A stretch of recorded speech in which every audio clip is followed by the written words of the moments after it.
Ahora vienen dos paneles muy interesantes. El primero lo va a moderar una amiga de la casa, Lorena D'Angelo. Ella les presentará a los disertantes. Gracias, Lorena, como siempre, por participar. Una gran profesional, nos gusta tenerla entre nosotros. Luego el segundo panel lo moderará Adriano Mandolesi, y les queríamos contar que a las 3 de la tarde vamos a comenzar y vamos a tener un panel muy, muy picante, que es la mesa de enlace. Justo en este momento vamos a tener a los 4 integrantes de la mesa de enlace, así que para que se conecten a esa hora. Pueden hacer preguntas, ya lo van a tener en el chat pueden escribir. Les pedimos que por favor los micrófonos los tengan silenciados y así evitamos ruidos. Es una jornada muy intensa y hay muchas disertaciones, por lo cual les pedimos que tengan todo silenciado. Ahora les paso con Víctor, que lo tengo acá al lado mío, lo tengo acá al lado mío, va a ser una pequeña apertura, y Lorena, adelante, bienvenidos a todos a Fundación Libertad.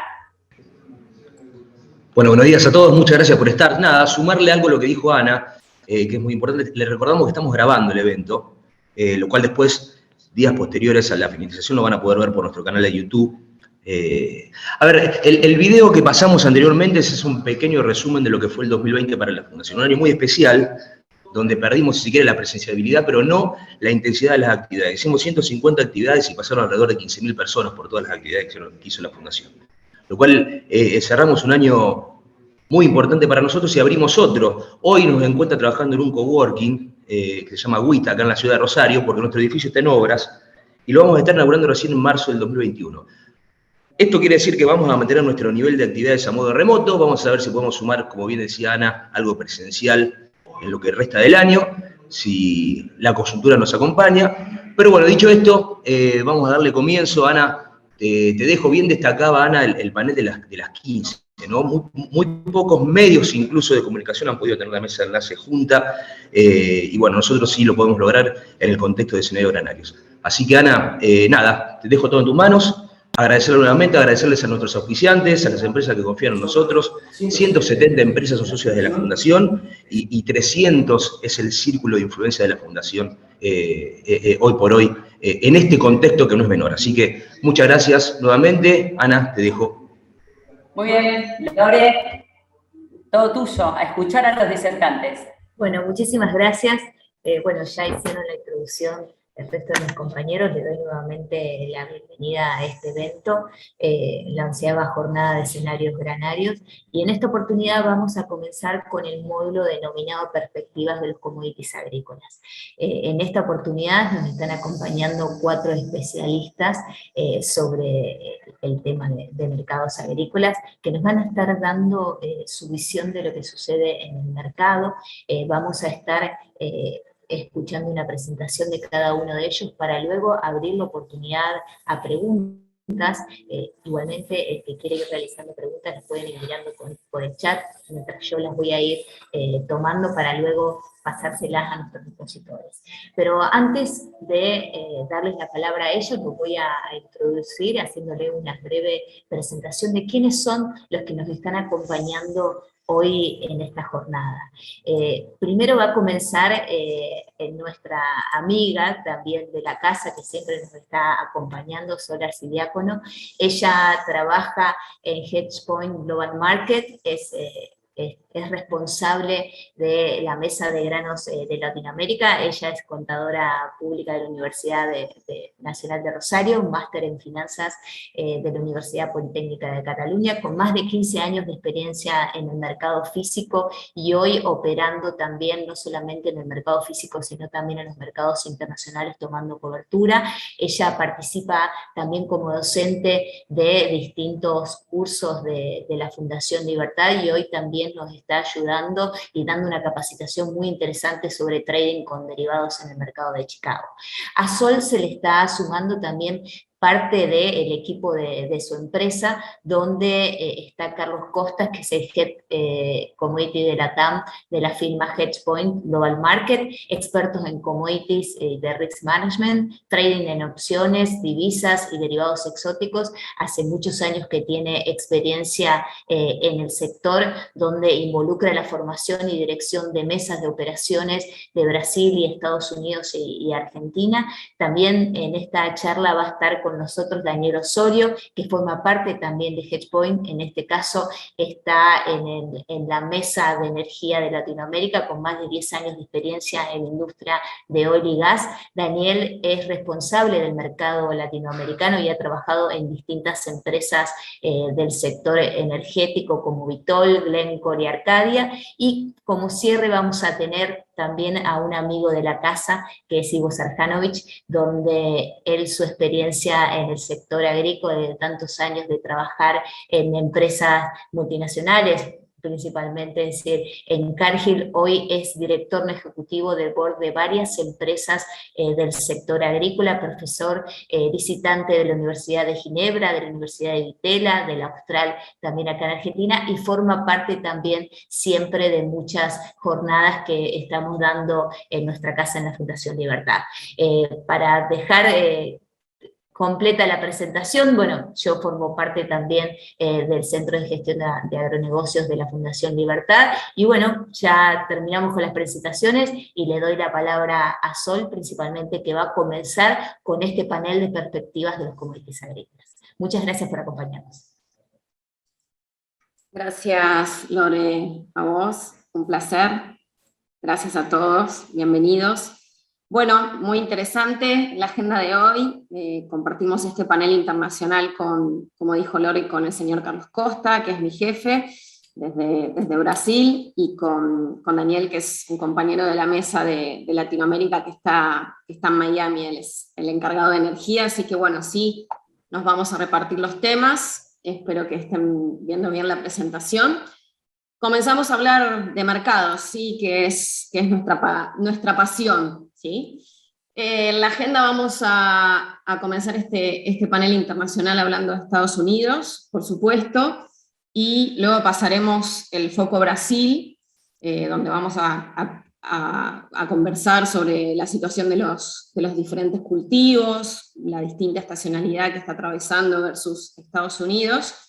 Y vamos a cerrar, le voy a pasar la palabra a mi jefe Carlos, y él va a cerrar hablando sobre el tema del clima de Brasil, que es tan importante, creo que es el tema más trascendente ahora en el mercado, y bueno, por supuesto, la cuestión macro y de tipo de cambio, que es fundamental, sobre todo como Brasil exportador y también importador de trigo, ¿no? con todas las cuestiones que están sucediendo y las elecciones del próximo año.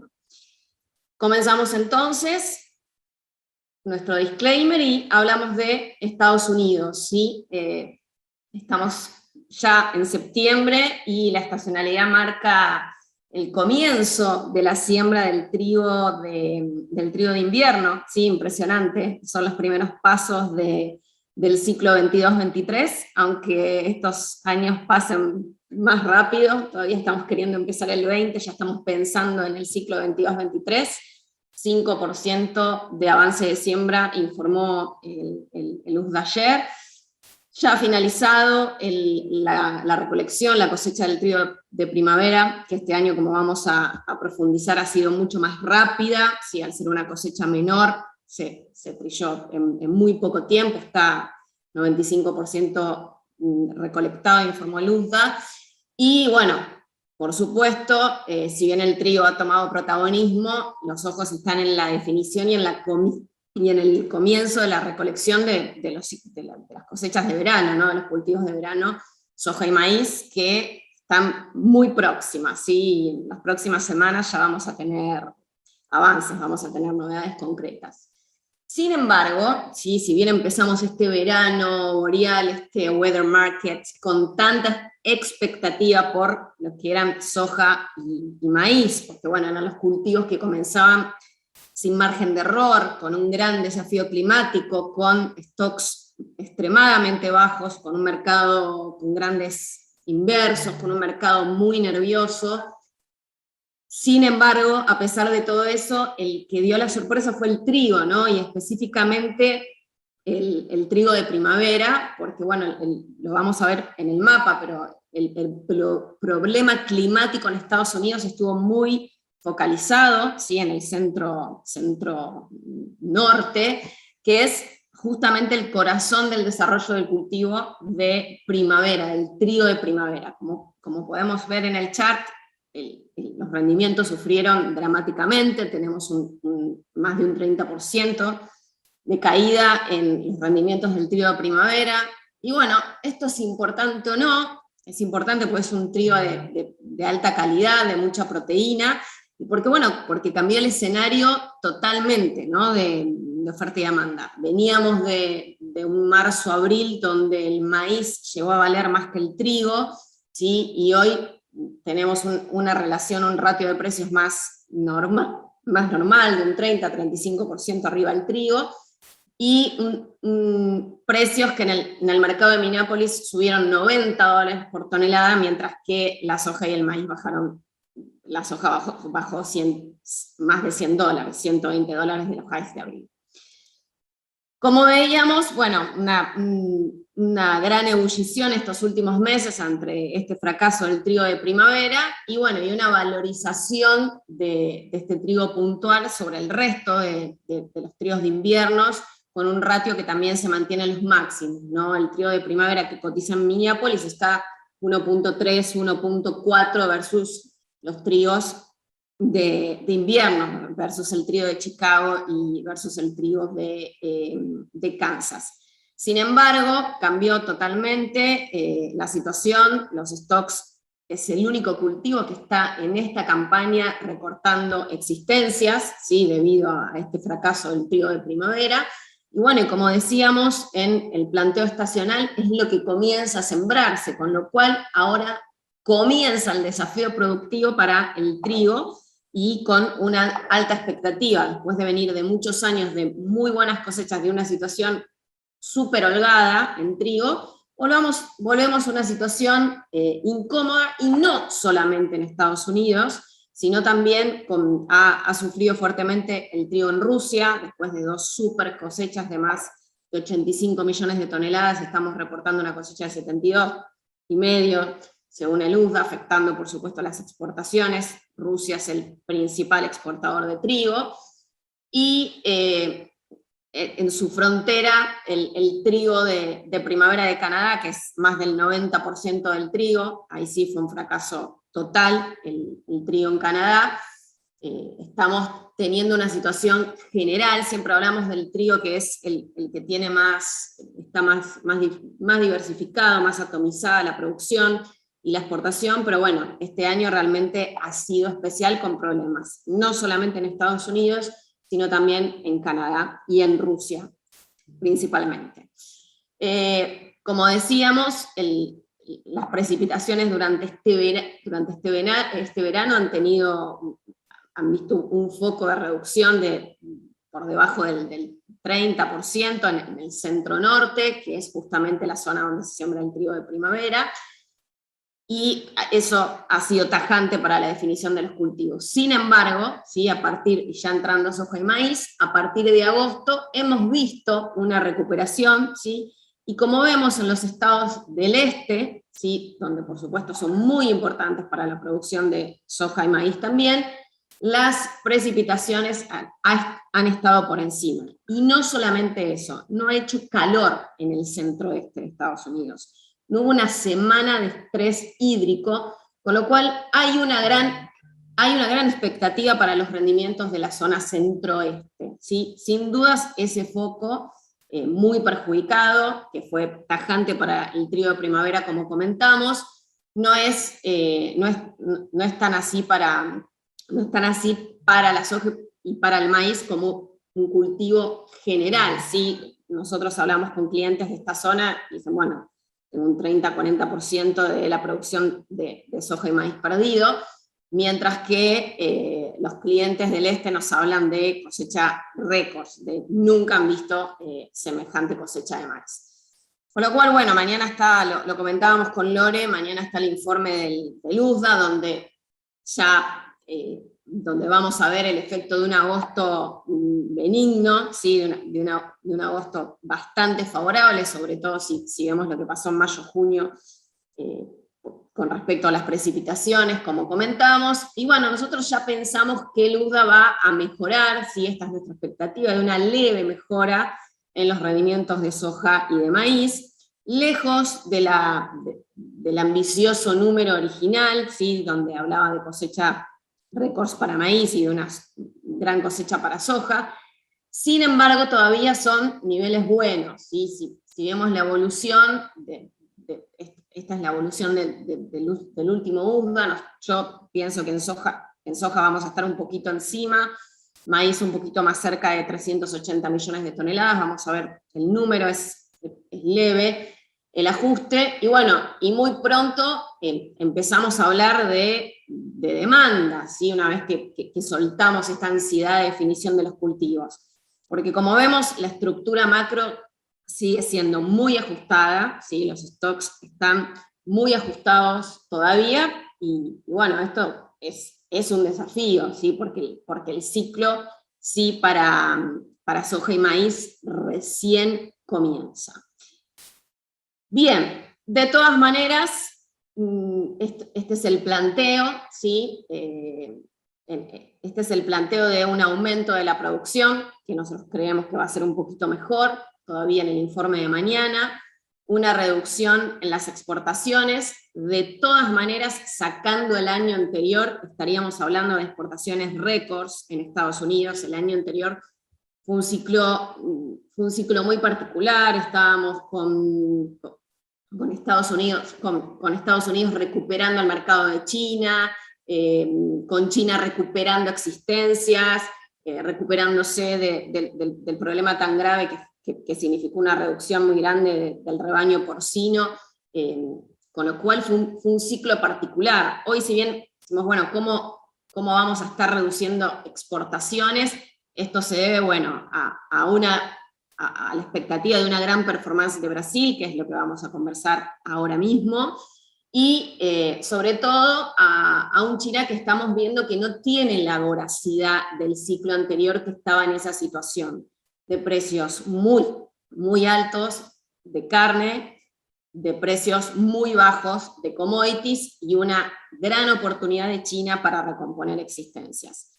Para medirlo con datos puntuales, hoy China tiene comprados en libros casi 8 millones de toneladas de soja norteamericana. ¿Es mucho o poco eso?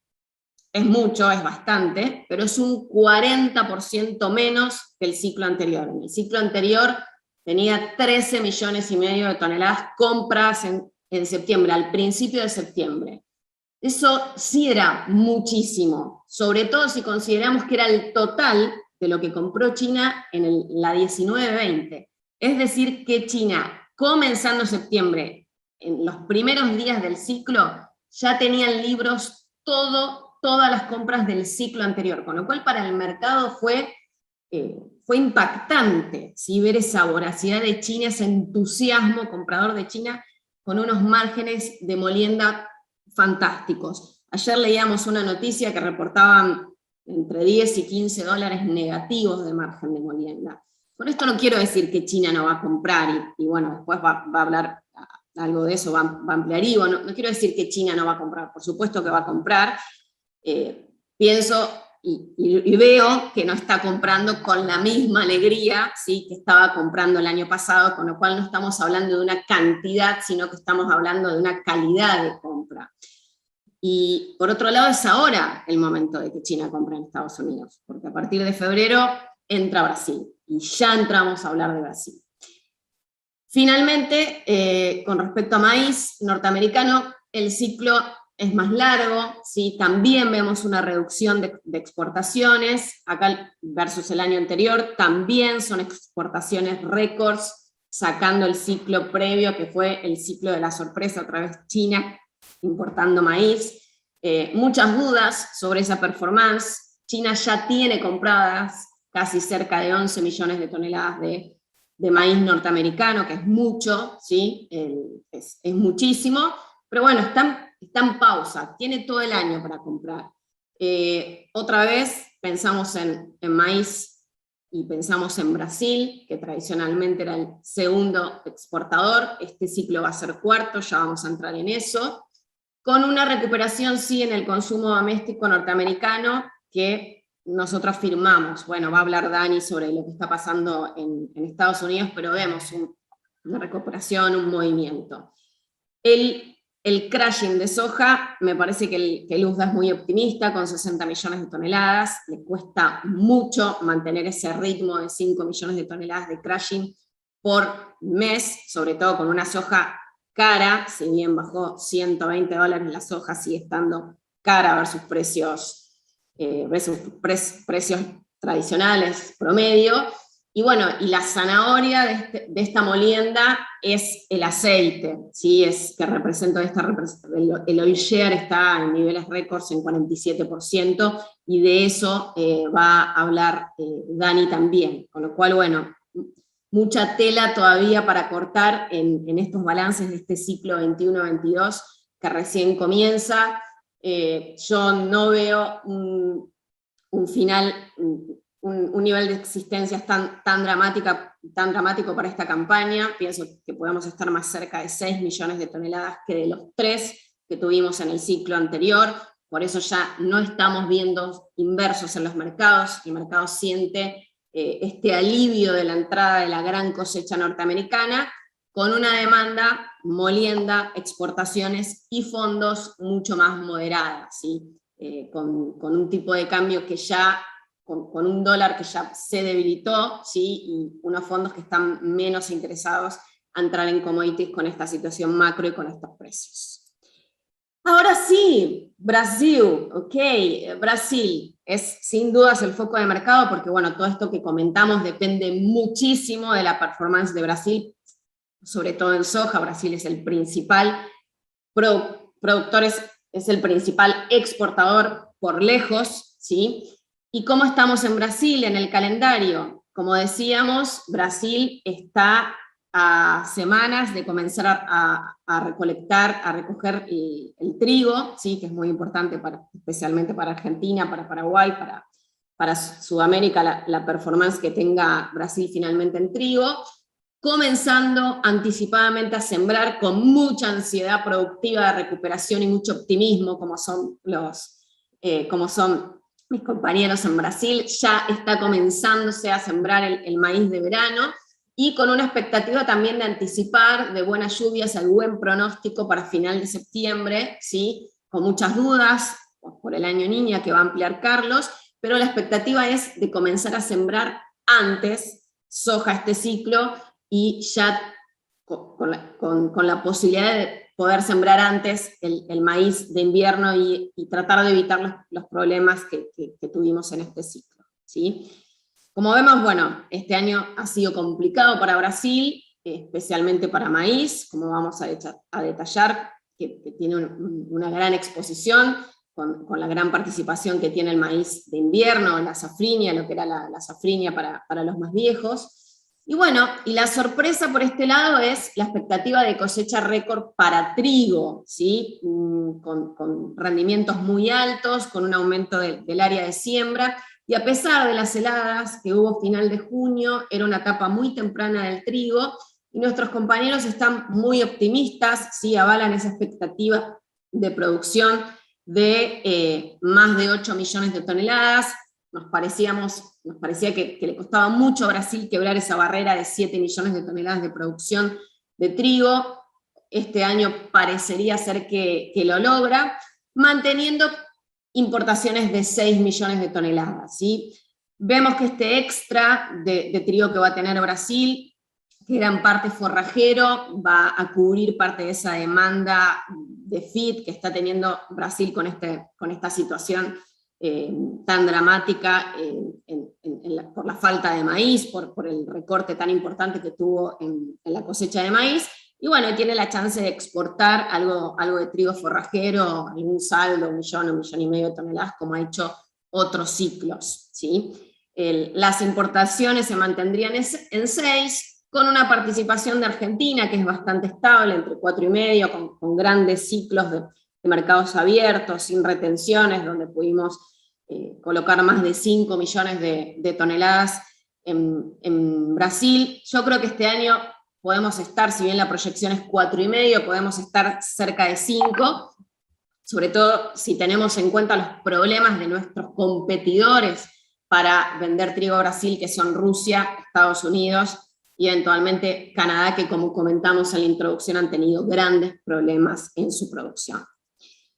Bien, y ahora yendo a la soja y el maíz, interesante ver que el ratio, ¿sí? soja-maíz, sobre todo en el sur, el precio doméstico del maíz en la región, en el estado de Paraná, donde se concentra gran producción de proteína animal, por lo tanto es muy valiosa tanto la harina como el maíz. La relación de soja-maíz está debajo de 2, esto es una zanahoria para aumentar el área de maíz de verano, y es lo que nosotros venimos diciendo y posteando hace un tiempo de la mano de nuestro gran equipo de Market Intelligence. Esto no significa una reducción de área de soja, como sí estamos viendo en Argentina, seguramente comentarán en el transcurso de toda esta jornada, sino que todo lo contrario, sigue aumentando Brasil área total, sigue aumentando área de soja, más concentrada en la zona centro-norte, en la zona de Mato Grosso, que es donde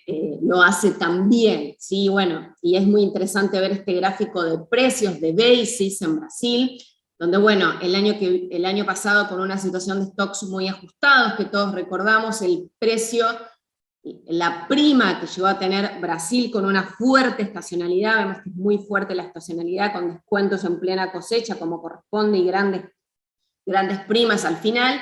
El año pasado estuvieron muy por encima de los promedios para soja, lo que alentó el aumento de área, ¿sí? Y una gran campaña para Brasil, mientras que este ciclo, fíjense cómo es la prima, ¿sí? El maíz en Brasil hoy vale $100 más que Chicago, es muchísimo, ¿sí? Vale un 30% más que Chicago. Por supuesto, esto también es una excelente noticia para Argentina, que ha tenido una gran campaña, que a pesar del desafío logístico que significa la baja del caudal en el río Paraná, que ya le voy a pasar ya la palabra a Carlos y va a ampliar sobre ese tema, esto es una gran oportunidad porque, bueno, tenemos una posibilidad de importar un volumen récord a Brasil. Nuestras proyecciones para la próxima campaña, vamos a estar siguiendo este número, es lo único que vamos a mirar hasta febrero, a partir de ahora, y además del ritmo de compra de China, como comentamos. Nosotros estamos en un número más cercano a 140 millones de toneladas, casi 140 millones de toneladas, el USDA está en 144, somos un poco más conservadores, considerando este aumento de área de maíz de verano, y considerando las altas chances de año niña que va a ampliar Carlos también. Para el maíz de primavera o el maíz de verano, ¿sí? Estamos con una fuerte recuperación, considerando 3 millones de toneladas, pero bueno, todavía con más dudas, porque eventualmente sufriría mucho más por la zona que afecta a la niña el maíz de verano, como lo va a explicar Carlos.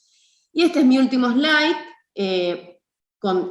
planteando otra vez las mismas inquietudes en Estados Unidos que en Brasil, la definición de la campaña, el gran desafío de Brasil exportando otra vez casi 90 millones de toneladas, el USDA está hablando de ese número, nosotros pensamos en 86 millones de toneladas, que es un buen nivel para Brasil, alcanzable, y está en línea con el número de exportación que vimos también del USDA, pero bueno, esta cosecha hay que sembrarla, hay que hacerla en un año niña, somos bastante positivos con respecto a la cosecha de soja, y bueno, y en maíz todavía se está discutiendo el ciclo anterior, hay quien habla de un número más cerca de 80 millones de toneladas, 80, 82, nosotros estamos en este número, pero bueno, las exportaciones no creo que superen los 20 millones de toneladas, Brasil ya embarcó 10 millones de toneladas de maíz, le quedan 4 meses para el ciclo, 2,5 millones por mes, creo que ese va a ser el número, y con importaciones que estén ampliamente arriba de los 3 millones de toneladas, con una gran participación de Argentina y de Paraguay, aprovechando la chance por camión con los problemas del río. Bien, ahora sí, gracias, estamos después para continuar con las preguntas. Paso la palabra a mi jefe, el señor Carlos Costa, que va a hablar sobre clima, sobre el desafío Brasil y política.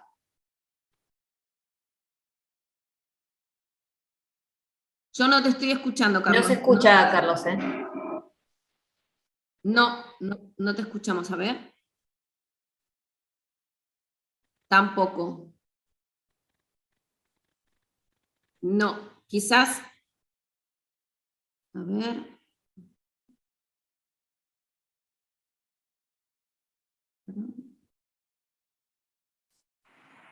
No se está escuchando. Olá. Sí, Ahora ahora sí. sí, Carlos. Adelante. Ok. Entonces vamos a hablar de dos temas muy importantes para Brasil ahora. El primer tema es clima.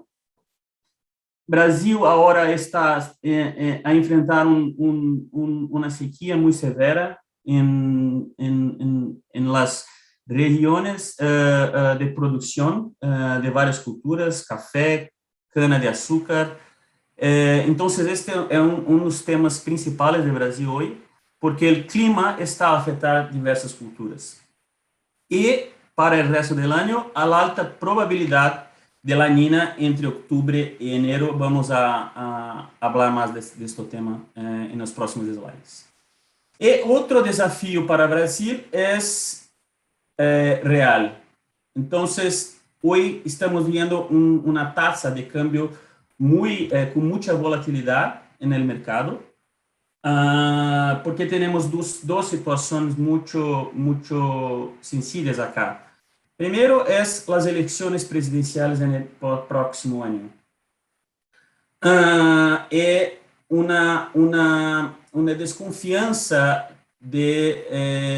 institucional en el presidente, en cómo él está manejando algunos de los temas de Brasil, como la pandemia y otros temas económicos. Entonces, esto es un tema muy sencillo que está trayendo mucha volatilidad para el real en Brasil.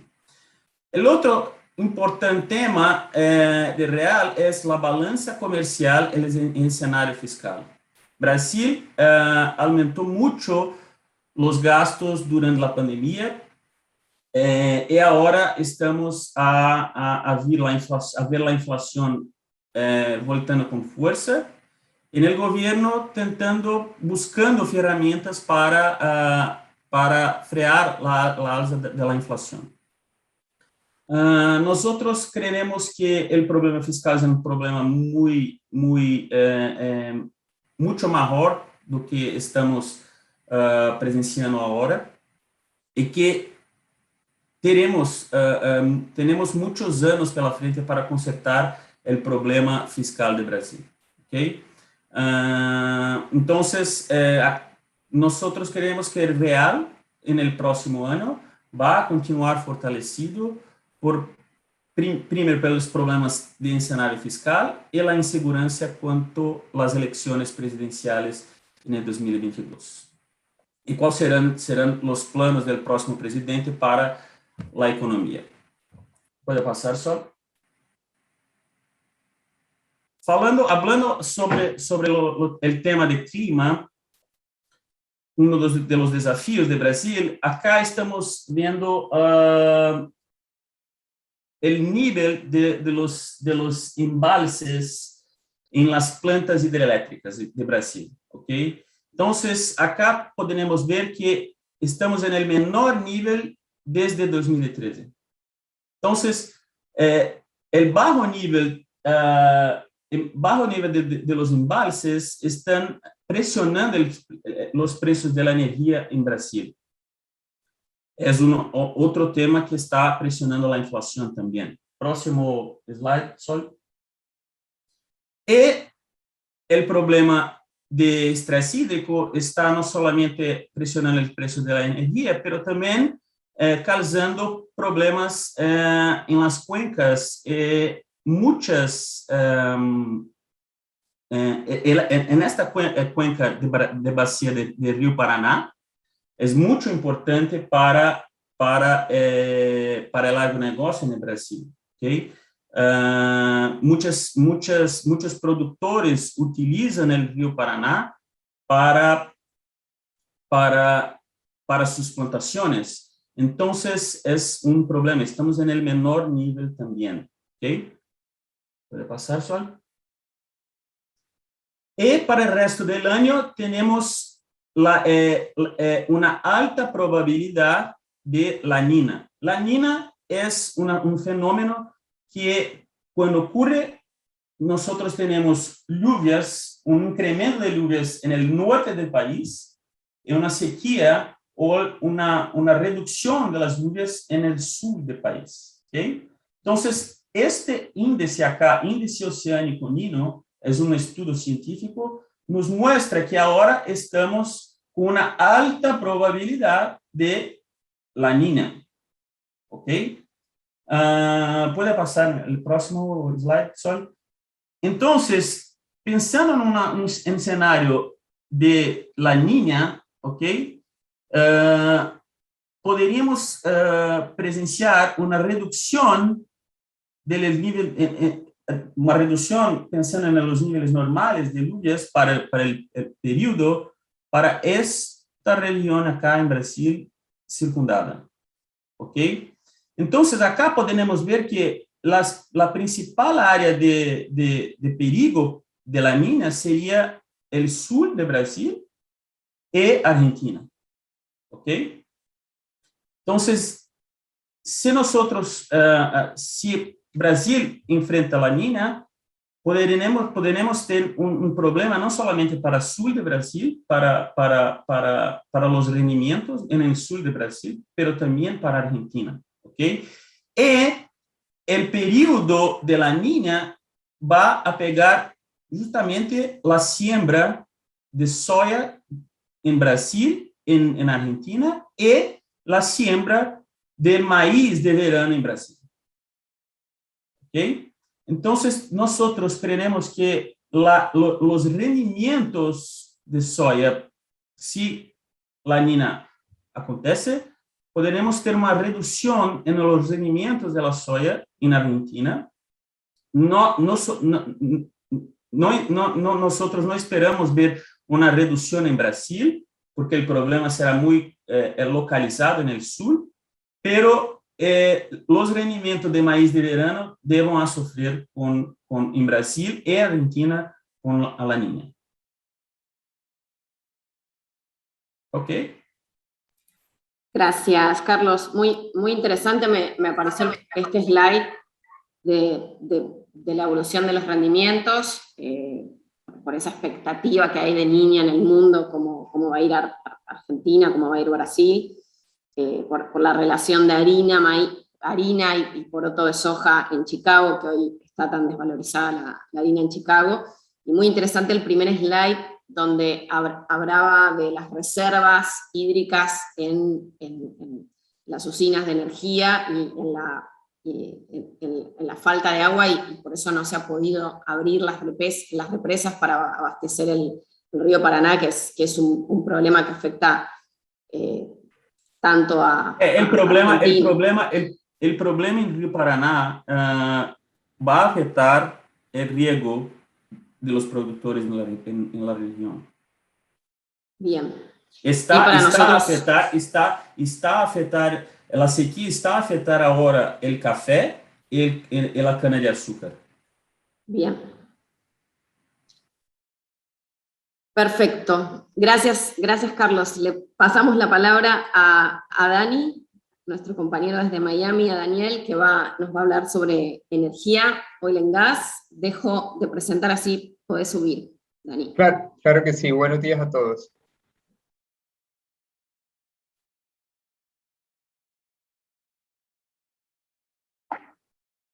Listo. Dame un segundito.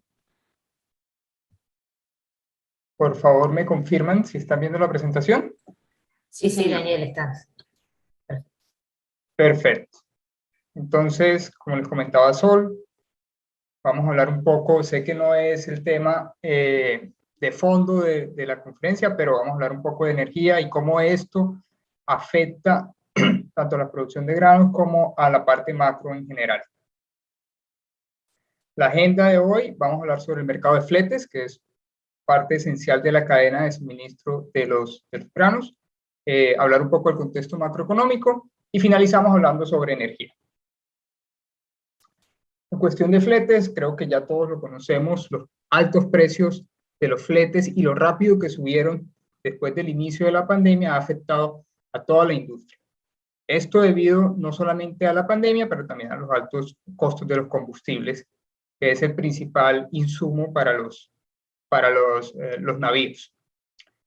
Como podemos ver en la gráfica, la diferencia entre el promedio de los últimos 5 años de lo que un barco tenía que esperar en un puerto en China a lo que estamos viviendo hoy en día y lo que se vivió en el segundo semestre del 2022. Mientras que normalmente un barco espera para cargar o descargar 1 o 2 días, en este momento están esperando por arriba de 5 días. Esto hace que estos barcos se retengan, digámoslo así, y salgan de la oferta, del pool de oferta de barcos disponibles en el mercado para contratar. También muy importante mencionar del World Trade Organization, el comercio mundial de mercancías, el índice que nos dice que hoy en día el comercio mundial está altamente elevado. Esto también ayuda a quitar barcos del mercado, entonces la demanda de barcos está claramente elevada en este momento. Ahora, ¿cómo impacta esto a los granos? El impacto es evidente. Vemos precios históricos en comparación del precio del flete en comparación al precio de la carga FOB desde Argentina y desde Brasil. Vemos que claramente el precio del flete subió, al igual que subió el precio del cargamento. Pero esto nos dice que normalmente cuando el precio de flete era aproximadamente el 5% al 10% del costo del cargamento, hoy en día está entre el 10 y el 15%. La pregunta que todos nos hacemos en este momento: ¿se resolverá la situación a corto plazo? Mi respuesta personal es a corto plazo no, que seguramente esto va a requerir mayor tiempo, tanto en inversiones como en normalización del mercado. Las exportaciones de granos siguen aumentando y la capacidad de los cargueros de granel seco en el mercado sigue baja. Esto nos dice que tiene que haber mayor inversión en el mercado de fletes y un poco de normalización como lo que hablamos, en los puertos de China, en los puertos de destino y los puertos de carga. Esperamos que esto se normalice a medida que se vaya normalizando la situación del COVID. Entramos un poco ya a hablar del contexto macroeconómico. Entonces, claramente las tarifas ayudan a que la inflación incremente.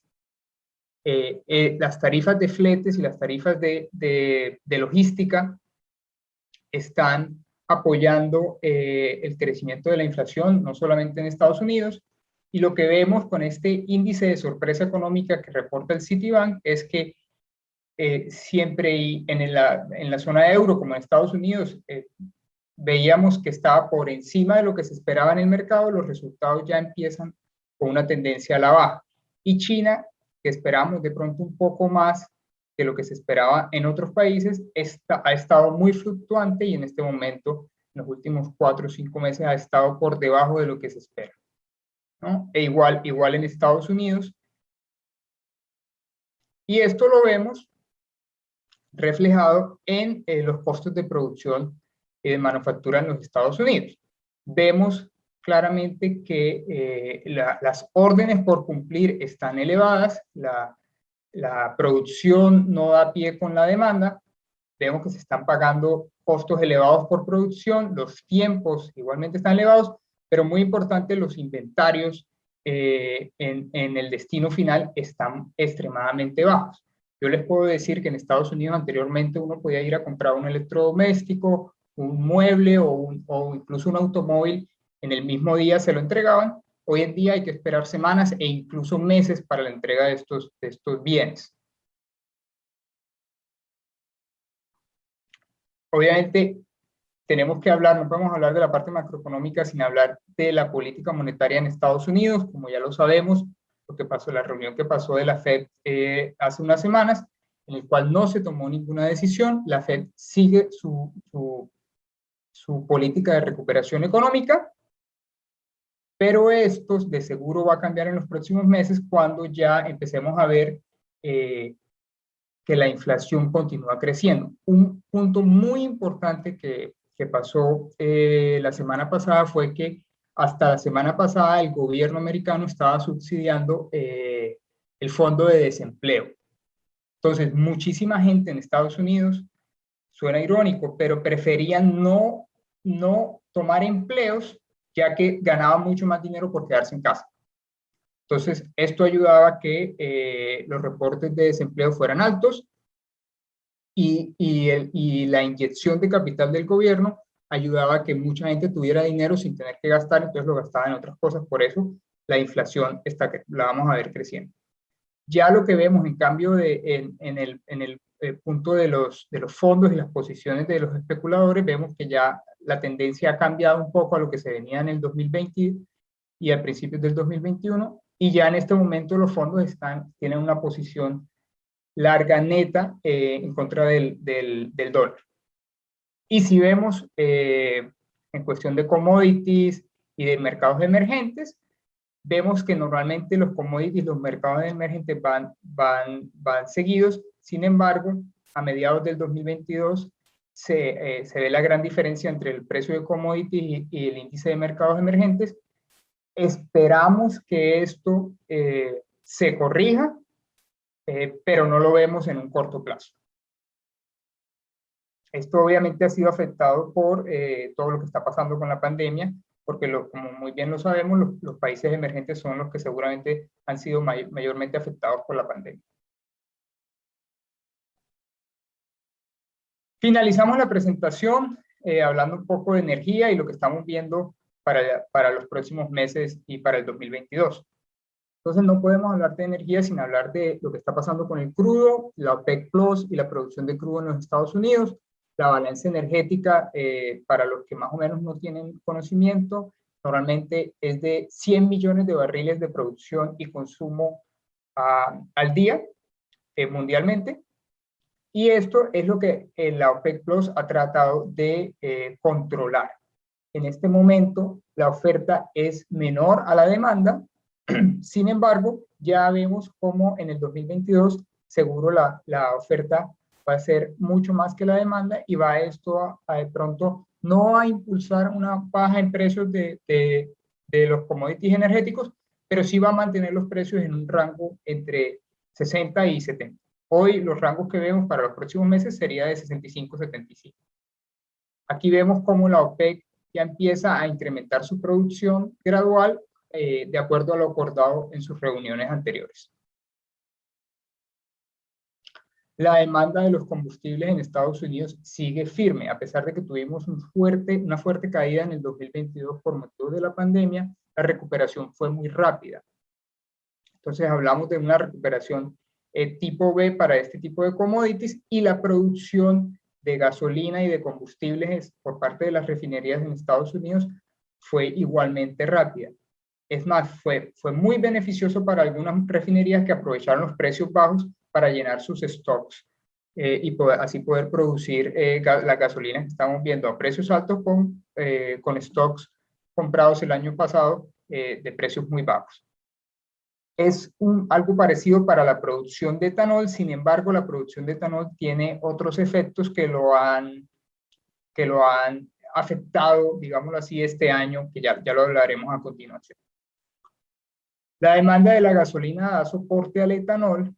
Sin embargo, como les venía diciendo, han habido ciertas noticias que han impactado la producción y de pronto la inversión en la producción de etanol. Una de estas fue las tormentas de nieve y el invierno fuerte que se vivió en los Estados Unidos. No sé si recuerdan lo que pasó en Houston, cuando muchas incluso de la producción petrolera tocó pararla por cuestión de las tormentas de nieve. Y esto lo que hizo fue incrementar los costos del gas natural, que es la energía que usan algunas o la gran mayoría de productores de etanol para sus tratamientos. Otra noticia importante que vivimos hace unos meses fue que las refinerías ganaron una batalla contra la Agencia Protectora Ambiental en Estados Unidos, en donde la Corte Suprema obliga a la agencia a dar excepciones de mezclas de etanol y biocombustibles a las refinerías. Normalmente las refinerías tenían unas cuotas que tenían que cumplir, pero ganaron esto en la Corte y ahora el EPA, como lo llamamos en Estados Unidos, está obligado a revisar las excepciones que piden las refinerías para estos casos. Y la noticia que sorprendió al mercado hace unas semanas fue que el EPA seguramente va a recomendar a la administración Biden que baje el mandato de mezcla para los biocombustibles a niveles por debajo del 2022. Esto, como ya bien lo saben, es una sorpresa, ya que una de las banderas de la presidencia Biden es la inversión en combustibles renovables. Entonces, todavía no se ha tomado ninguna decisión, pero hay que seguirla muy, muy de cerca a ver qué pasa con esto. Como les comentaba sobre el etanol, el gas natural, parte esencial de cómo se produce el etanol, está por el techo, ha sido uno de los commodities energéticos que más ha subido desde la pandemia, al igual que el maíz. Entonces, al tener una energía cara y un maíz caro, los márgenes de etanol, de la producción de etanol, están muy bajos. Esto ha desmotivado la inversión en nuevas plantas de etanol y ha desmotivado a los productores de maíz que tienen la opción de vender maíz o vender etanol, pues prefieren vender maíz en este momento. Por otro lado, muy importante mencionarlo, el biodiesel va creciendo en un ritmo acelerado. El biodiesel ha sido la apuesta de muchos petroleros tradicionales que en este momento están invirtiendo en producción de biodiesel. Ya vemos que Valero, uno de los mayores productores, los mayores refinadores de Estados Unidos, está invirtiendo mucho dinero en producción de biodiesel, igual que ExxonMobil y Phillips 66. Esto impulsado no solamente por las políticas de Biden y las políticas de estados muy importantes en Estados Unidos, como el estado de California, pero también impulsado por las exigencias de los bancos y los inversionistas en que estos tipos de empresas deben de migrar a energías más renovables o energías renovables, mucho más limpias. Es así que este tipo de empresas están tratando de dejar el estigma de petroleros o productores de petróleo a convertirse en empresas de energía. Esto, muy importante, no va a ser de corto plazo, seguramente va a ser a largo plazo y van a ser inversiones a 10, 15 o 20 años. Listo, acá terminamos la parte de energía. Perfecto, muchísimas gracias, Daniel, por la presentación, muy interesante. Les voy a estar pidiendo que aquellos que tienen dudas, bueno, ya tengo acá una consulta que me mandaron por el chat para preguntarles a la finalización de esta presentación, y bueno, ahora le damos el lugar a Ivo para que nos haga un cierre de este módulo de perspectivas. ¿Me escuchan y me ven ahora? Sí, perfecto. Bueno, perfecto. Adelante. Bueno, hola a todos, y voy a tratar de hacer una conclusión sin PowerPoint, sino tocando distintos temas que fueron mencionados durante las presentaciones de hoy. Primero, a modo de introducción, una explicación rápida de por qué tuvimos esta suba de precios tan pronunciada en todos los mercados en los últimos meses. Y hay una conjunción de tres factores, básicamente. Del lado de la demanda, tenemos dos grandes locomotoras tirando del lado de la demanda. Una es China, con una recuperación entre el año 2020 y 2021 muy pronunciada, después de la crisis que tuvieron con el tema de los cerdos, sumado a que perdieron un poco de producción de maíz. Entonces la conjunción de recuperación de demanda de soja con la mayor demanda de maíz generó que China esté comprando de golpe 100 millones de toneladas de soja, 50 millones de toneladas de forraje, alrededor de 13 millones de toneladas de aceite, 10 millones de toneladas de trigo y 10 millones de toneladas de carne. Carne también es muy importante tenerlo en cuenta porque es básicamente demanda de forraje y de harina trasladada a los orígenes. Y China tradicionalmente compraba solamente 4 o 5 millones de toneladas, o sea que a todo el cereal y oleaginoso que compró duplicó la demanda de carne. Entonces eso es un frente de demanda muy importante. Pregunta número 1, ¿esto es sostenible? Yo diría que no. El ritmo de expansión que vemos en el último año es muy, muy acelerado, muy inusual, y también la recuperación de una situación muy anómala. Entonces China sin duda va a seguir creciendo, pero no al mismo ritmo. Y muchas veces para los precios no es solamente importante el nivel absoluto de la demanda, sino ese pool de recuperación que es lo que impacta muy fuerte. Entonces sin duda no vamos a tener otro año de expansión a esos niveles, y me animaría a decir incluso que China en los últimos meses sobrecompró. Si nosotros sumamos todos esos números que yo dije anteriormente, mi feeling es que China compró de más. Y eso se empieza a sentir en menor precio de los cerdos a nivel local, menor margen de molienda, menor demanda de soja, eventualmente una recuperación de la producción de maíz, y una demanda de carne que mes a mes, si bien sigue siendo importante, se va ralentizando con respecto al año 2020. Yo creo que es altamente probable, cuando sumemos de acá a un año todo lo que va a comprar China en los próximos 12 meses, el número termine siendo incluso menor que los últimos 12 meses. O sea, no solamente no vamos a tener un crecimiento fuerte, sino que vamos a tener un parate. En China también es muy importante el tema, hoy por hoy, del secretismo en sus compras. Una gran parte de las compras que hace China está en manos del gobierno o de empresas chinas, y hay cada vez menos información acerca de lo que China va a hacer. Son claramente secretos de Estado y no hay información confiable. Eso genera muchísimo ruido, porque para entender realmente cómo se van a mover, hace muy difícil pronosticar, especialmente cuando hay una demanda de origen genuino o comercial y hay una demanda para reservas de seguridad. Entonces, yendo a un extremo, no es lo mismo si China no piensa tener ningún conflicto geopolítico para ese tipo de reservas, que si eventualmente China estuviera planeando tener un conflicto geopolítico. Nos podemos encontrar con una alta variabilidad de la pata no comercial en la construcción de reservas. Esto es China. Segunda pata grande de la demanda, segunda locomotora grande de la demanda, son el mercado de aceite en Estados Unidos a través de la demanda de lo que se llama diésel renovable. Ahí tenemos una expansión enorme, motorizada particularmente por el estado de California, donde la demanda de aceites para destino de biodiesel renovable en Estados Unidos se va a expandir en los próximos 4 o 5 años, si llegan a tener el aceite a un ritmo alocado. ¿Por qué digo esto? Porque, por ejemplo, en el mercado mundial, el importador más grande es India. India compra unas 14, 15 millones de toneladas de aceite por año. La demanda que se pronostica para destinar a diésel renovable es 14, 15 millones de toneladas nuevas en los próximos 3, 4 años. O sea, de golpe vamos a crear un India adentro de Estados Unidos. ¿Es sostenible eso? Yo tengo mis dudas. Primero, los márgenes ya de hacer biodiesel renovable con los actuales precios son bastante pobres. Segundo, no sé si va a haber aceite suficiente, tanto de soja como de colza, porque con los aceites usados, que es como se planeó originalmente esta política, que era reconvertir aceites usados en aceites renovables, no va a alcanzar. Estados Unidos también tiene muchas regulaciones para importar, o sea que si bien tenemos intenciones y se van anunciando casi cada semana nuevos planes de expansión de molienda y de refinerías, yo tengo mis serias dudas de que alcance el aceite para abastecer a esas nuevas plantas. Sumado a eso, dos problemas.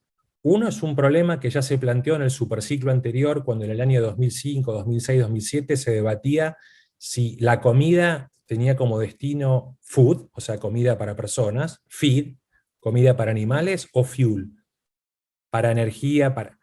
Y yo creo que ese planteo se va a volver a hacer.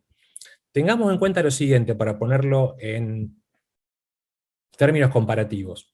Hoy por hoy el mundo está usando el 40% del maíz en Estados Unidos, que es aproximadamente el 16% del maíz mundial, el 50% del azúcar en Brasil, que es aproximadamente el 25% del azúcar mundial, y el 21% de todos los aceites vegetales del mundo para producir el equivalente de 2 millones de barriles de crudo por día. Recién en la charla anterior se comentó que la demanda de crudo por día fluctúa entre 95 y 100 millones de barriles diarios. Bueno, todo esto que se usa de comida en el mundo que mencioné recién, reemplaza solamente a 2 millones de barriles. una figura que en mi opinión está fuera de toda proporción y que, con la excepción del caso de la caña de azúcar, donde la contribución de energía total es positiva, en el caso del maíz y de los aceites vegetales la contribución de energía total es negativa. Entonces eso tiene un question mark bastante importante que muy probablemente sea debatido políticamente y que probablemente sea una de las razones por la cual la EPA en Estados Unidos está empezando a adoptar políticas más prudentes en cuanto a este sector. Un problema adicional ahí es que hay políticas federales en una dirección y hay políticas a nivel estadual que van en la misma dirección pero agravando de alguna forma el problema y no hay suficiente coordinación. Entonces ahí en algún momento va a haber fricciones también. Entonces, la conclusión un poco de todo esto que expliqué de China y de la política de biocombustibles es que gran parte de la demanda hoy en el mundo está en manos políticas. O sea, no está en la mano invisible del mercado, sino que está en la mano visible de muchos gobiernos. La gran mano china, ¿okay? Y un montón de manitos, digamos, alrededor del mundo, en Estados Unidos, en Brasil, en Indonesia, que modifican los mandatos a piacere y alteran de esa forma la demanda de biocombustibles. Un buen ejemplo ayer, Brasil decidió bajar el mandato de biodiesel de E13 a E10. Eso tiene un impacto enorme. Bueno, si todos los gobiernos, todos los días, porque se asustan o porque lo que sea, empiezan a modificar estas paridades, vamos a ver un montón de incertidumbre de origen político que es muy, muy difícil de predecir. Dejemos un poco la demanda estacionada a un costado y vamos ahora a la oferta. Lo que experimentamos con la oferta agropecuaria desde el verano del 2020 hasta hoy es altamente inusual. Hemos tenido un montón de problemitas, arrancando por peores rindes de los esperados en el verano 2020 en Estados Unidos, siguiendo por la Niña en Sudamérica, siguiendo por una sequía enorme en Brasil, siguiendo por heladas muy inusuales que afectaron caña y café, sequía en Canadá, problemas en Rusia, lluvias en Europa. Acá los creyentes en el cambio climático tienen un montón de buenos argumentos para confirmar sus teorías, y los no creyentes se estarán preguntando a ver qué es lo que pasa, porque no es normal tener esta conjunción de fenómenos. Y aparte, para poner, digamos, la frutilla arriba de la torta, tenemos la proyección de un nuevo La Niña en Sudamérica, que haría que sean 2 La Niñas seguidas, y generalmente cuando en Sudamérica tenemos 2 La Niñas seguidas, los problemas suelen ser bastante serios, lamentablemente, para la Argentina. Entonces, la suma de todos esos problemitas de oferta generó un problemón, que sin duda, hoy por hoy, si no hubiéramos tenido esos problemas de oferta, a pesar de que tuvimos una demanda muy sólida, no tendríamos los precios que tenemos. Okay. Sumado a eso, lo que comentó el último expositor con el tema de fletes inusualmente altos. Yo tengo una diferencia ahí, porque para mí la suba de fletes no tiene nada que ver con la suba del precio del combustible, porque los combustibles valen lo mismo hoy que en la prepandemia. Es un problema básicamente de capacidad utilizada, porque, para ponerlo en términos simples, los barcos, estando, no deberían estar.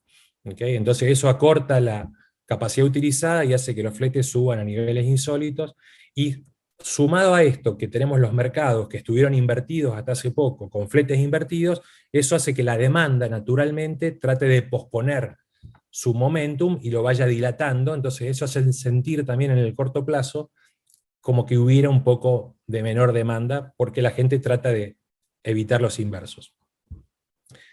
Un tema no menor, relacionado con lo que dije recién de los biocombustibles, es que Estados Unidos se va convirtiendo en el complejo oleaginoso cada vez más como una isla.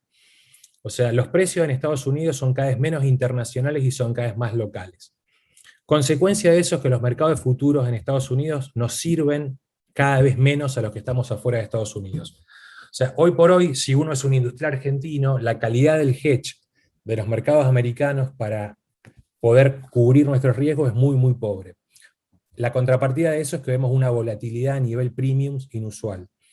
Así que yo vengo insistiendo con esto desde hace mucho tiempo. En general nadie me da bolilla, pero bueno, algún día alguien me escuchará. Y creo que más que nunca hace falta desarrollar mercados de futuros locales para tener hedge de buena calidad. Si no lo hace el Mercosur o alguien en Sudamérica, lo van a hacer los chinos. y de golpe vamos a empezar a tener que usar Dalian como instrumento de hedge. No tengo ninguna duda que si no se hace a nivel local, eso va a terminar pasando. Un comentario al margen con Brasil. Tenemos muchísimo que aprender de Brasil a nivel agropecuario. O sea, Brasil es una gran potencia. En la evolución que ha hecho Brasil en los últimos 30 años, sobre todo con todos los problemas que experimentamos en Argentina, es impresionante. Y haciendo algunos números hoy a la mañana antes de la charla, me gustaría compartir con ustedes. Si nosotros tomamos la producción de granos y leguminosas de Brasil en el año 2000, hoy Brasil produce el triple que lo que producía en el año 2000. Argentina produce el doble. ¿Okay? Si miramos la carne, es todavía aún peor. Hace 50 años, Argentina producía la misma cantidad de carne que hoy, alrededor de 2.800.000 toneladas. Brasil hace 50 años producía 2,5 millones de toneladas y hoy produce 10,5 millones de toneladas. La pobreza en Argentina hace 50 años era el 4%, hoy es el 40%. La pobreza en Brasil bajó a la mitad. O sea que el argumento de la protección de la mesa de los argentinos es bastante parcial.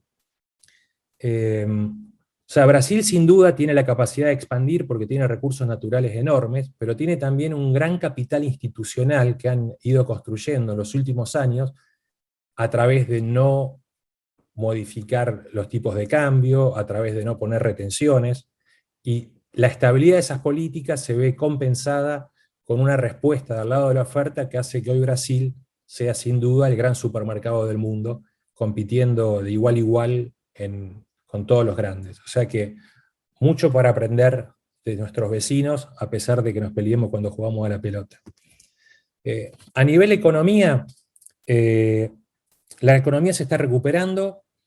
Después de una contracción del Producto Bruto Mundial del 3% en el año 2020 por el COVID, la economía este año va a crecer al 6%. Eso hace que más o menos del 1 de julio de este año la economía volvió a tener el mismo tamaño que tenía el 1 de enero del 2020.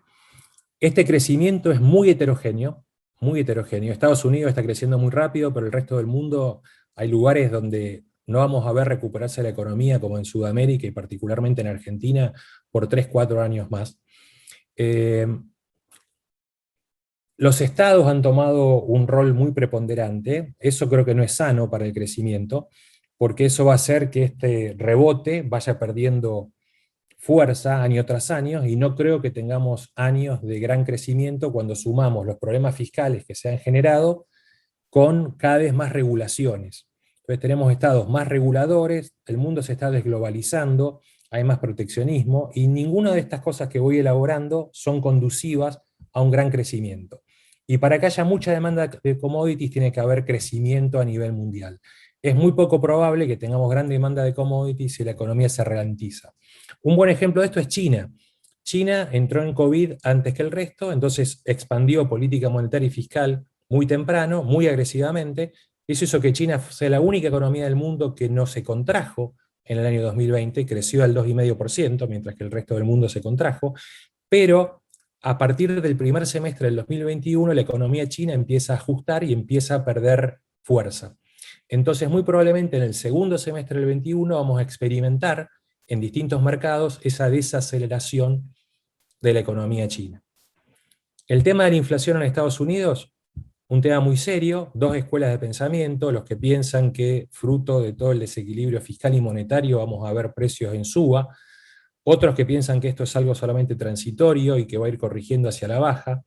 Yo me inclino a pensar que vamos a tener inflación más alta que lo que quiere la Reserva Federal, y eso va a llevar a que suban las tasas de interés antes de lo que se preveía. Suban las tasas de interés antes de que se lo preveía implica un dólar más fuerte, implica viento de frente para el complejo de commodities. ¿Okay?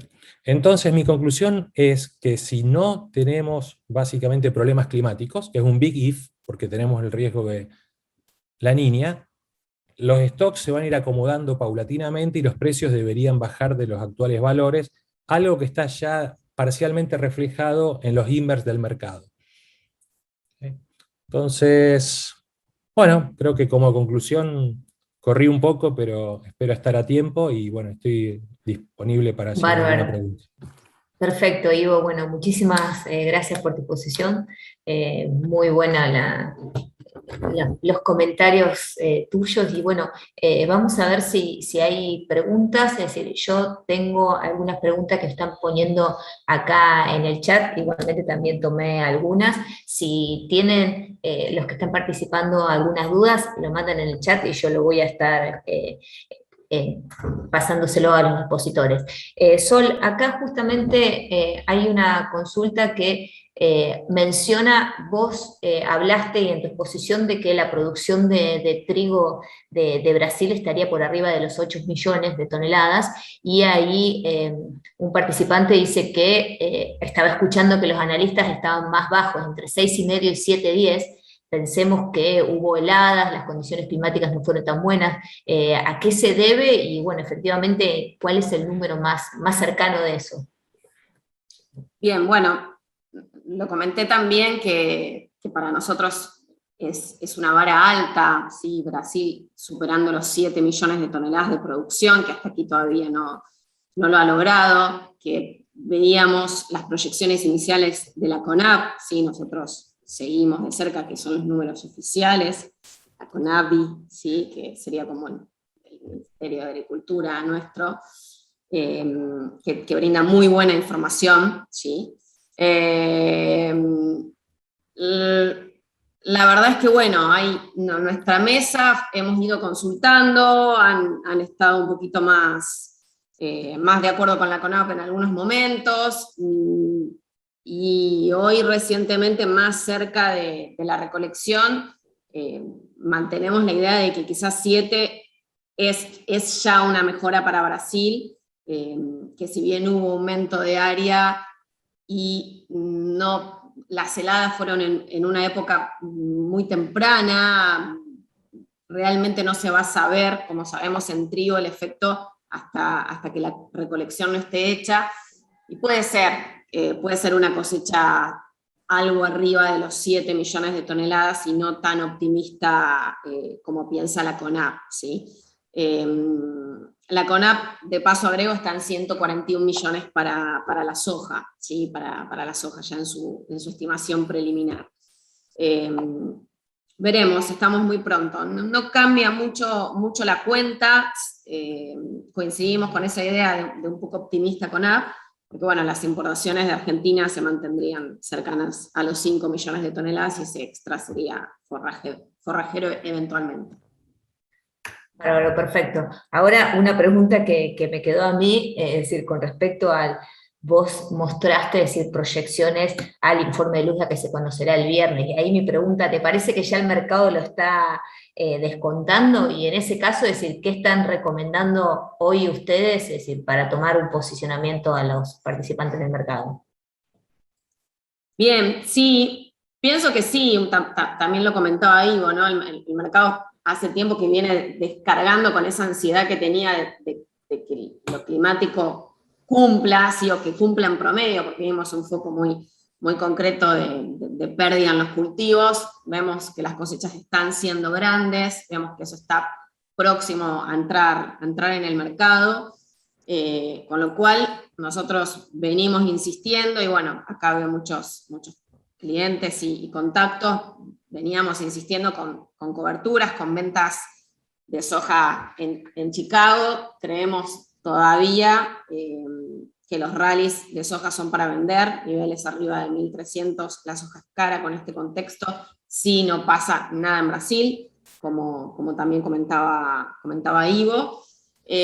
Por otro lado, vemos mucho maíz vendido local, mucho riesgo, mucha necesidad de originación en Centroamérica, mucha necesidad de originación de consumo en Brasil, con lo cual, y como el año es más largo y dentro de todo menos China dependiente, sí estamos viendo alguna oportunidad de compra, sobre todo para marzo, de coles para acompañar las ventas en Chicago, no locales, por esta necesidad de catch-up que tiene el resto del mundo, que no está abasteciéndose. Veía las ventas de Brasil, Taiwán, Vietnam, Corea del Sur, están comprando la mitad que el año pasado, y todo eso se va a volcar necesariamente a Estados Unidos. Y bueno, me gusta mucho pensar también en calls o en call spreads de trigo Kansas para diciembre. El trigo Kansas ha recuperado mucho, veíamos que era el trigo que nadie lo miraba, estaba 50, 60, 70 centavos debajo de Chicago. Hoy con esta situación, de repente stocks más ajustados, está a la par de Chicago y es el trigo que se está sembrando ahora y que necesita, seguramente va a haber un aumento de área con esta zanahoria de precios, pero bueno, el verano, el invierno es largo porque se siembra ahora, tiene que pasar otra vez eventualmente el frío extremo con estos grandes eventos y el cambio climático que también comentaba Ivo. Me gusta pensar, están en muy buenos precios, 7.50, 8.50, con un mercado en 7.20, 125, están $6. Me gusta mucho acompañar, sobre todo pensando en la gran venta, el farmer selling tan acelerado argentino, ¿no? Un call spread en Kansas diciembre, me gusta mucho. Bueno, perfecto, muchísimas gracias, Sol. Tengo una pregunta para Daniel y después una para Ivo. Daniel, vos mencionaste el tema del impacto que está teniendo los cambios de las políticas que todavía no se terminó de definir el gobierno de Biden. ¿Cuál es la expectativa de que efectivamente se concrete, es decir, una medida de un recorte en la mezcla de biocombustibles con el EPA, y eso le estaría afectando a la soja y al maíz por igual, o se ve más con un impacto en el maíz que en la soja? Claro que sí, Lorena. Lo que estamos viendo ahora en la política de Estados Unidos es que Biden está usando el poder político que tiene para negociar su paquete de inversión de infraestructura, que está alrededor de 3 trillones de dólares, que es lo que él está proponiendo en el Congreso. Antes de que este paquete pase en el Congreso, o bien sea por lo propuesto por Biden o un número menor, no creemos que vaya a haber ningún cambio o ningún impulso en promover energías renovables, ya que ellos tienen una batalla fuerte contra los republicanos para poder hacer que este proyecto pase en el Congreso. Después de esto, obviamente Biden es un abanderado de los renovables, entonces sí esperamos de que impulse, dependiendo de lo que termine negociando en el Congreso, pero esperamos que impulse los biocombustibles como uno de los combustibles renovables que el país debería adoptar para el futuro. Sin embargo, muy importante lo que mencionó Ivo, los márgenes no están ahí. Si los biocombustibles no tienen subsidios, va a ser muy difícil que se sigan viendo las inversiones que estamos viendo en este momento.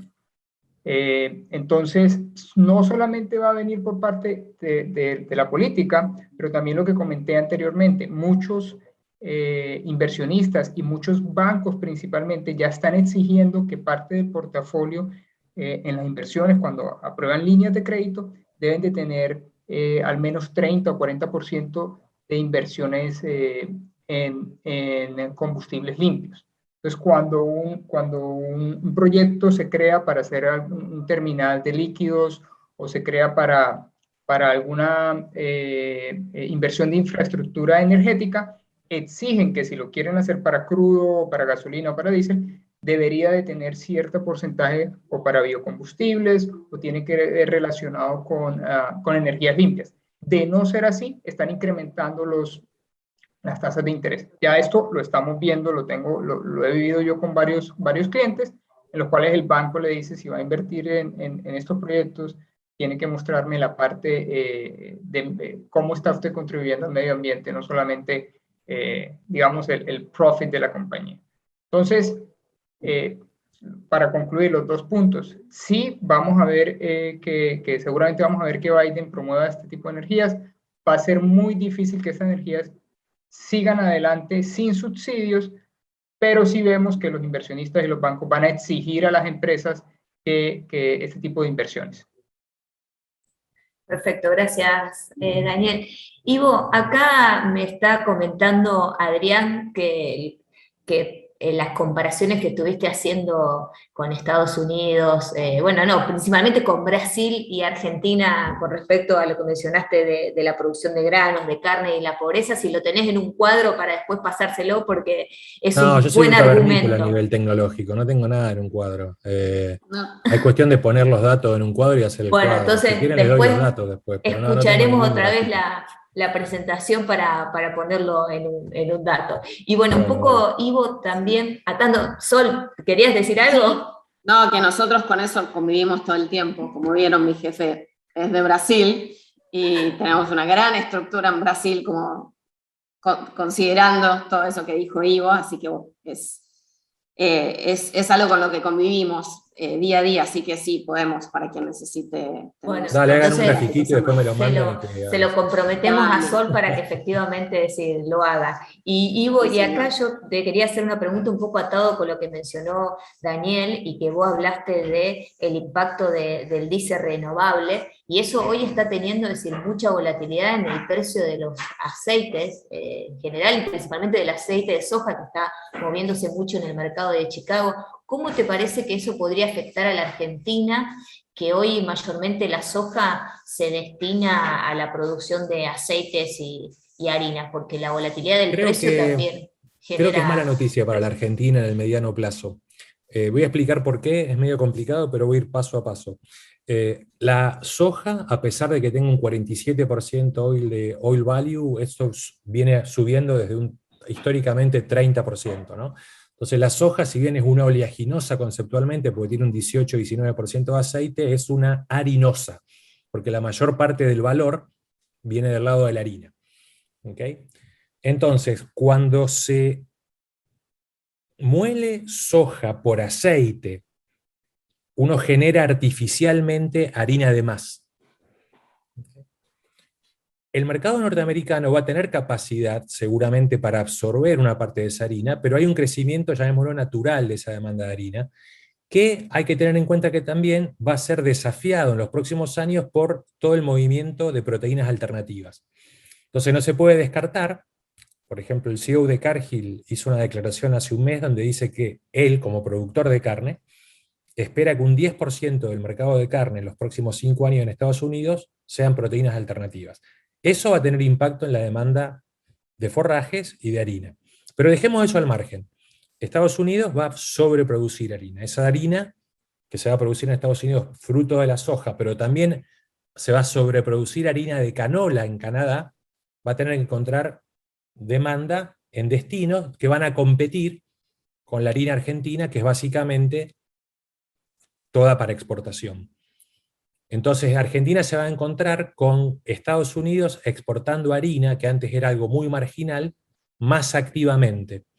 Y no nos olvidemos que la harina argentina es el producto número 1 de exportación del país y donde Argentina es el mercado más dominante, el exportador más dominante. O sea que desde ese punto de vista, eso creo que es mala noticia. La buena noticia puede ser que al subir el precio de los aceites, probablemente se recupere algo de área de girasol, eventualmente vuelva a lo mejor intentarse hacer algo de colza, porque los aceites van a valer más que, digamos. Pero toda la parte estructural de lo que puede pasar con esta harina adicional, creo que a una industria que ya está en problemas y que trabaja solamente un 60% de capacidad, le va a venir como un problemita adicional para manejar. Perfecto. Muchísimas gracias, Ivo. Y una consulta más. Con toda la información que vos mencionaste sobre China, es decir, ¿se le puede confiar a los datos de China o no? Yo creo que los ¿Se datos, cuando conoce? ellos informan las importaciones mensualmente, lo que va entrando, así, yo diría que sí. Lo que creo que va a ser muy difícil es hacer proyecciones. Una, porque yo creo que China va adoptando características cada vez más de un país centralizado, a pesar de que esa centralización no es perfecta, sigue habiendo competencia en distintos estamentos, digamos, del gobierno chino, a nivel federal, provincial, hay un sector privado que también está cada vez más intervenido. Fíjense los anuncios que vienen saliendo permanentemente acerca de cada vez más regulación en el sector privado.